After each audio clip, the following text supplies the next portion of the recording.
ገብርኤል ታሕሳስ ስላሴ ቅኔ ሊቃናት ዘክድን ጾር ለጳኩሲማ ገብርኤል ነበልባል አበይዎ ወንከ እምነ ዘባቢሎን መርሶ ነበልባል እስመ ለጳኩሲማ ነበልባል ንእሶ በለው እስኪ ነበልባል እስመ ለጳኩሲማ ነበልባል ንእሶ ወብሁአ ሕይወት ኮነ አመጥም ወተስላሶ ለዝንቱ ክድንጾር ዘበአብሶ ሰለስተ ደጭቀ ዘተሐድሶ ወአይመመለ ክድንጾር ከርሶ በለው እዚ ተአዩ እንተይልና እንግዲህ ናይ ገብርኤል ታሕሳስ ስላሴ ቅኔ እዩ።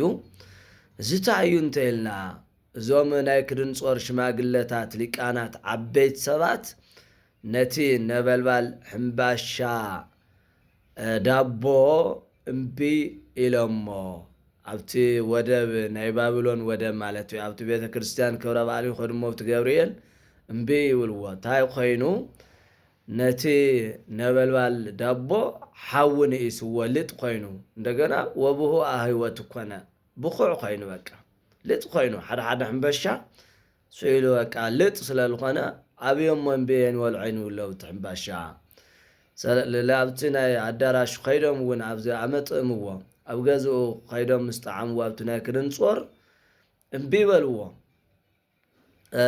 ሰለስተ ደጭቀ ዘባ እዚ ሰለስተ ደቆልዕ ልበደለ ክድንጾር ማለት እዩ። ኣብቲ ገዝኡ ኸይዶም እንግዲህ ቆልዑ ግን ያው ልጥ ክወሃቡ እዮም ነይሮም። ግን ቆልዑ እውን ኣጋጣሚ ስለለይነበሩ እቲ ሕምባሻ ኣይተበልዐን። ክድንጾር እውን ምስ በልዐ ልቲ ናይ ክድንጾር ከብዲ ግን ኣሕመሞ ካብደ የበለ ክድንጾር እዚ ንሶሙ እዩ። እንግዲህ ሕምባሻ ለይበሰለ ሕምባሻ ዓበይቲ ሰባት ይበልዕዎን ደረቕ ልበለ ልበሰለ ሕምባሻ ይበልዑ ዳቦ ማለት እዩ። እቶም ዓበይቲ ማለት እዩ እና ሓዊ ዝነኣሶ ሕምባሻ ኩሉ ሰብ ኣይፈትዎን መጠነኛ ልኾነ።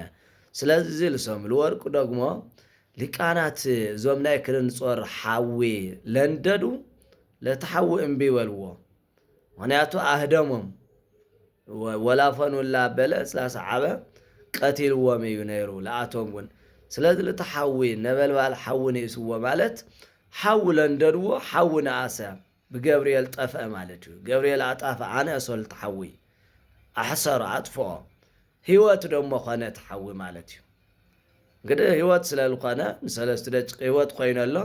ስለዚ እትዮም ግን እምቢ ኢሎም ሃደሙ እንግዲህ ኢሎም እንዲያው ክድንጾር ንባዕሉ ካውደ ሕመመ ማለት ደሞ ዋይ ኣነ በለ ክድንጾር በቃ ናይ እንድርያ ናይ ይስሐቅ ናይ ሲድራቅ ናይ ሚሳቅ ናይ አብደናጎ ኣምላክ ኣምልኹ በለ ሓመመ ማለት በቃ ተናስሐ ማለት እዩ። ስለዚ እዚ ልወርቁ እዚ እዩ ማለት እዩና ተዋና ግን ዘይበሰለ ሕምባሻ ለሽማግለታት ለዓበይቲ ሰባት ቀርብ የብሉ ሓዊ ንኣስዎ ማለት እዩና ቅኔ ማለት እዚ ሊቃውንት